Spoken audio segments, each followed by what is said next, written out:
Earlier this morning, I spoke with Vice President JD Vance. Mr. Vice President, thank you for joining us. The big question, is the United States now at war with Iran? No, we're not at war with Iran, John. We're at war with Iran's nuclear program, and I think the president took decisive action to destroy that program last night. If I could step back a little bit, we have to give an incredible amount of gratitude to the troops who did an amazing thing last night. Think about this, John. They flew thousands of miles away, a 30-hour nonstop flight. They never touched down on the ground, and they dropped a 30,000-pound bomb on a target about the size of a washing machine. No military in the world has the training, the skills, and the equipment to do what these guys did last night.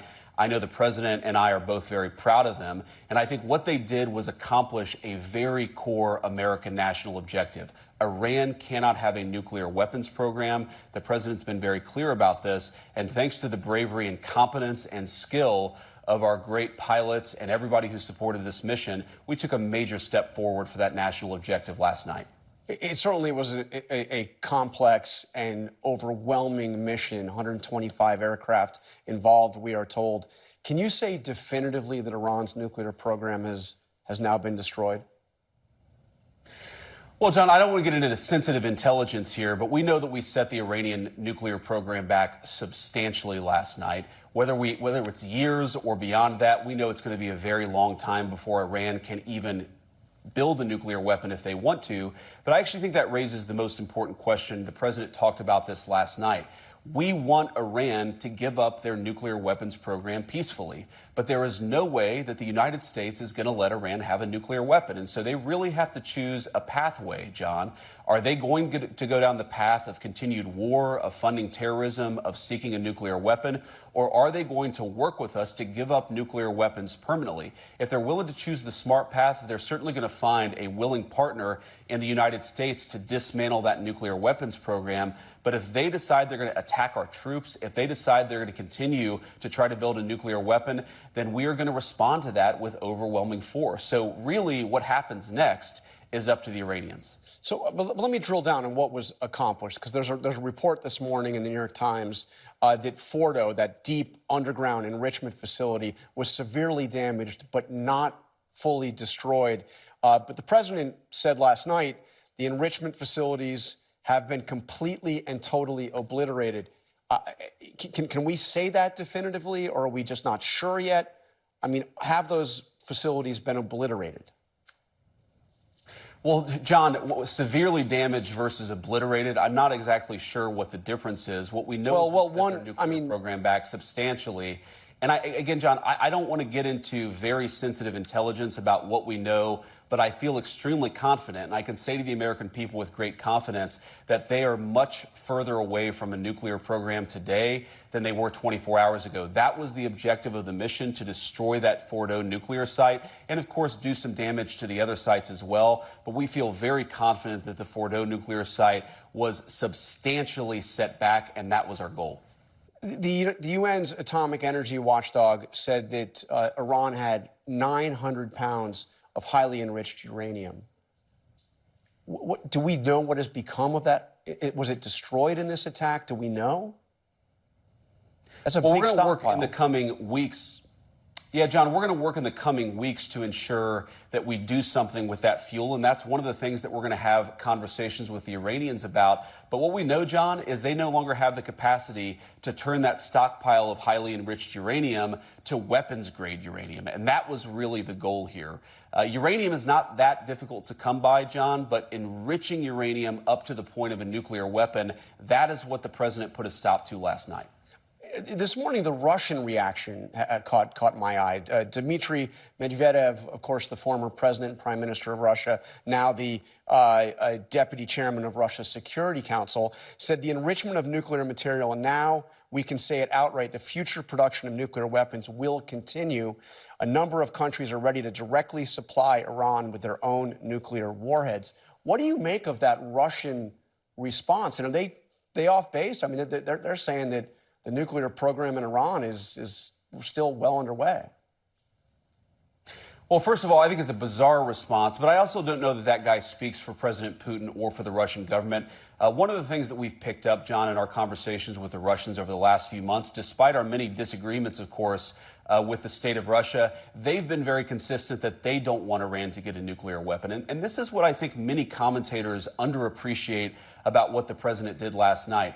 Iran having a nuclear weapon, nuclear proliferation in the Middle East is a disaster for pretty much everybody. It's one of the few issues where Russia, China, and the United States have broad agreement is that we don't want to see a nuclear arms race in the Middle East. So what the president did was very important. I'll let President Putin speak to what the official Russian position on this is, but I feel very confident that both for Russia, for China, and most importantly, of course, for us, we don't want Iran to have a nuclear weapon, and I think that goal is going to continue to animate American policy for the next few years. President Trump last night also threatened additional military action if Iran retaliates or if peace does not come quickly. How quickly are we talking about? Are we talking about days? Are we talking about weeks? Well, look, John, I'll let the president make those determinations, actually, but we're now going to have a serious conversation about how to get rid of Iran's nuclear weapons program permanently, meaning they have to choose not to have a nuclear weapons program and they have to give this thing up. Now, if you go back a little bit, John, what we have said consistently and repeatedly is they cannot have a nuclear weapon. We accomplished the goal of putting them back substantially last night, but there are two big things that the Iranians are going to have to choose from here. Number one, do they attack American troops in the region? If they do, as the president said, you're going to see overwhelming force from the Americans. If they continue to pursue a nuclear weapon, you're also going to see overwhelming force from the American people. So we've got really the ball in Iran's court here. If they make smart decisions, I think they're going to find us willing to work with them. If they continue to support terrorism, nuclear weapons programs, then they're going to find overwhelming American force from the American military. That is really the choice before the Iranians, and that's a choice only they can make. So what retaliation are you expecting? I mean, I know what you're hoping for, but they have vowed retaliation. What are you prepared for? What are you expecting from the Iranians? Well, it's always hard to guess what the other side is going to do, but what we're prepared for is if they attack us in a maximal direction, first of all, we have got maximum defensive posture. I think that we're going to be able to defend as many of our people as possible. And of course, I'd encourage Americans to pray for our guys in the Middle East because, yes, they are under a significant amount of duress and a significant amount of threat right now. But then, of course, John, if the Iranians attack us, they're going to be met with overwhelming force. And I don't think the president could be clear about this. If you look at what we did yesterday, John, we did not attack the nation of Iran. We did not attack any civilian targets. We didn't even attack military targets outside of the 3 nuclear weapons facilities that we thought were important to accomplish our goal of preventing Iran from having a nuclear weapon. So how Iran responds, I think, is ultimately the ball is in their court. But if you look at what we did, it was very precise, very narrowly tailored to our objective. And if the Iranians decide to expand this, then that's ultimately their decision, and the president of the United States will respond in kind. So you're raising the real possibility that this is not the end of this conflict, but the beginning of this conflict. You know, U.S. response to Iranian retaliation. There's one thing the president has been really consistent about throughout his entire life in politics, and that is the idea of no more wars. Let me play you what he said on election night and, of course, at his inauguration. I'm not going to start a war. I'm going to stop wars. We will measure our success not only by the battles we win, but also by the wars that we end, and perhaps most importantly, the wars we never get into. So let me ask you, what do you say to those, including some of the president's strongest supporters, who are really worried this morning that the United States is now involved in yet another protracted war, conflict, whatever you want to call it, in the Middle East? Well, first of all, John, I think the president has been very clear that we are not interested in protracted conflicts in the Middle East, but there's a question about how do you achieve peace, and we believe the way that you achieve peace is through strength. We took a very narrow and limited approach to destroying the Iranian nuclear program, John. That's what the president did, and I think that, more than anything, is going to ensure peaceful resolution in that region of the world. You can't be weak. You can't sit there and allow the Iranians to achieve a nuclear weapon, John, and expect that's going to lead to peace.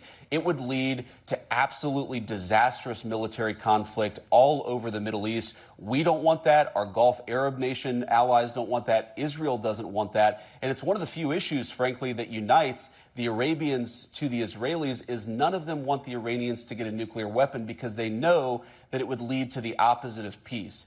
And so I'd say to people who are worried about a protracted military conflict is, number one, the president, more than anybody, is worried about protracted military conflicts. That is not what we're getting ourselves involved in. What we're getting ourselves involved in is a very targeted effort to eliminate the Iranian nuclear program. That will continue to be the goal of American foreign policy, and it's that goal that is going to motivate our action in the weeks and months to come. But this was, as we discussed, a complex and overwhelming military action last night, and the president is vowing something bigger if the Iranians respond by retaliating. He's also raised the specter of targeting the supreme leader himself. As you know, earlier in the week, he said he knew where the Ayatollah is hiding and that he would be an easy target. Has the U.S. ruled out targeting the supreme leader in Iran? Has the U.S. ruled out trying to achieve regime change? Well, first of all, we don't want to achieve regime change. We want to achieve the end of the Iranian nuclear program, John. That's America's objective, and that's what the president has set us out to do. The president, in the very tweet you mentioned, or the truth that you mentioned, John, said explicitly that he's not trying to take out the Iranian supreme leader. He's trying to take out their nuclear program. And, of course, we took a major step forward with that last night. And again, John, I think we have to back up and test some premises here. How do you achieve long-term peace? How do you prevent spiraling Middle Eastern conflict? Is it through overwhelming military power targeted to an American objective? Or is it by sort of walking yourself into these long-term protracted military conflicts? I think by choosing overwhelming force, and overwhelming force tied to something that is important to the American people, that is the end of the Iranian nuclear program, we can achieve peace much more fully than if we sort of sit on our hands and hope that somehow if the Iranians get a nuclear weapon, they're going to be more peaceful. That is a stupid approach, and the president rejected it. All right, Vice President JD Vance, thank you for joining us this morning. Thanks, John. Take care.